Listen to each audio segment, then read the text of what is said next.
Right.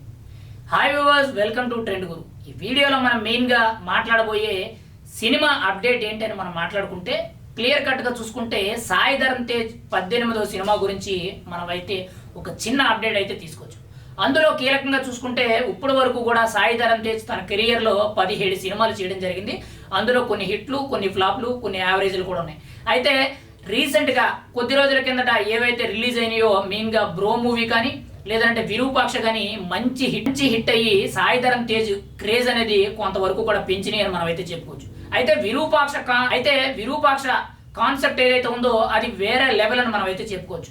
అప్పటి నుంచి కూడా సాయి ధరమ్ తేజ్ అయితే ఇలా కొత్త రకాల కాన్సెప్ట్లతో ఒక కొత్త సినిమా రూపొందించాలనే నేపథ్యంలో ఎప్పటి నుంచో కూడా ఎదురు చూస్తూ దాదాపుగా 1-2 సంవత్సరాల నుంచి కూడా సినిమా కోసం అయితే ఎదురు చూస్తాం. అయితే ఆ సమయం వచ్చిందని మనం అయితే చెప్పుకోవచ్చు. ఆల్రెడీ 18వ సినిమాకి సంబంధించి ఒక కీలక అప్డేట్ అనేది రేపు డిసెంబర్ 12వ తారీఖున ఆ మూవీకి సంబంధించి ఒక గ్లిమ్స్ అనేది రిలీజ్ చేస్తున్నట్టు ఒక సమాచారం అయితే బయటకు వచ్చింది. అయితే దానికంటే కూడా ముందే చూసుకుంటే ఒక 3 రోజుల ముందే చూసుకుంటే అంటే రేపు డిసెంబర్ 9వ తారీఖున మెగా మాసివ్ అప్డేట్ అనేటట్టు సాయి ధరమ్ తేజ్ నుంచి ఒక కీలక అప్డేట్ రాబోతున్నట్టు, అది కూడా సాయి ధరమ్ తేజ్ 18వ మూవీకి సంబంధించి ఒక అప్డేట్ వస్తున్నట్టు అయితే సమాచారం అయితే తెలుస్తుంది. అయితే ఈ అప్డేట్ ఏదైతే ఉందో దీన్ని ప్రత్యేకించి mega power star Ram Charan చేతుల మీదుగా విడుదల చేస్తున్నట్టు కొంత సమాచారం అయితే వినిపిస్తుంది.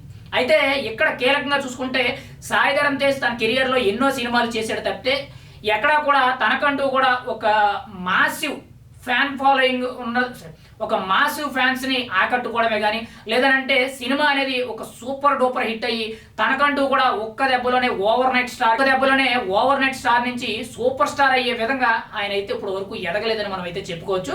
కానీ ఖచ్చితంగా రాబోయే సినిమాల్లో ఆయన తీసుకునే నిర్ణయాలు బట్టి, ఆయన తీసుకునే కథలు బట్టి ఇవన్నీ కూడా ఆధారపడి ఉంటాయని మనం అయితే చెప్పవచ్చు. ఎందుకనంటే విరూపాక్ష హిట్ ఏదైతే ఉందో కాన్సెప్ట్ వైజ్గా చూసుకుంటే చాలా మంచి కాన్సెప్ట్ మనం అయితే చెప్పుకోవచ్చు.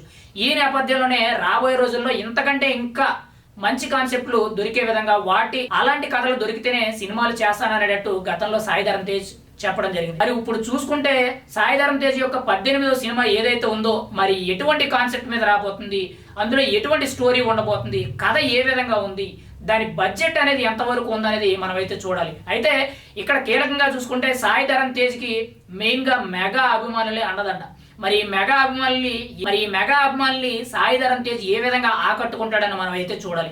అయితే ఇక్కడ కీలకంగా చూసుకుంటే డిసెంబర్ 9వ తారీఖున మెగా మాసివ్ అప్డేట్, డిసెంబర్ 12వ తారీఖున మూవీకి సంబంధించిన గ్లిమ్సమ్ అనేది రాబోతున్నట్లు మనకైతే సమాచారం తెలుస్తుంది. మరి ఆ గ్లిమ్సమ్ ఎలా ఉంటుంది, ఇటు మెగా మాసివ్ అప్డేట్ ఎలా ఉండబోతుంది, మెగా అభిమానులు ఎంతవరకు కూడా ఆశ్చర్యానికి గురి చేస్తుంది, ఎంతవరకు కూడా వాళ్ళని ఆనందింపజేస్తుంది అనేది మనం అయితే చూడాలి. ఏదేమైనా కానీ ప్రతి మెగా అభిమాని కూడా ఈ సినిమా అప్డేట్ కోసం కొంతవరకు కూడా ఎదురు చూస్తున్నట్టు మనకైతే సమాచారం అయితే తెలుస్తుంది. మరి ఈ నేపథ్యంలో సాయి ధరమ్ తేజ్ రాబోయే సినిమా ఏ విధంగా ఉండబోతుంది, డైరెక్టర్ రోహిత్ ఏ విధంగా తెరకెక్కించాడు, ప్రొడ్యూసర్స్ అయిన మెయిన్గా ప్రొడ్యూసర్ సంస్థ అయిన హనుమాన్ మూవీ మేకర్స్ ఏ విధంగా దీనికి బడ్జెట్ పెట్టబోతున్నారు, సినిమా ఏ రీతిలో ఉంటుందనేది మనం అయితే ఎదురు చూడాలి. కానీ ప్రస్తుతానికి అయితే గ్లిమ్సమ్ అనేది రాబోతుంది. మరి అది వచ్చిన తర్వాత సినిమా మీద ఏ విధమైన హైప్ క్రియేట్ చేస్తుందని మనం అయితే చూడాలి. ప్రతి ఒక్క మెగా అభిమాని కూడా దీనికోసం ఎదురు చూస్తున్నారని మనం అయితే చెప్పవచ్చు. ఖచ్చితంగా 18వ సినిమా సాయి ధరమ్ తేజ్ యొక్క 18వ సినిమా ఎలా ఉండబోతుంది అనే దాని గురించి ప్రతి ఒక్క అభిమాని కూడా కామెంట్ చేయండి. ఈ వీడియో చూసిన ప్రతి ఒక్కరు కూడా ఖచ్చితంగా దాని మీద మీ అభిప్రాయం ఏంటనేది తెలియపరచండి.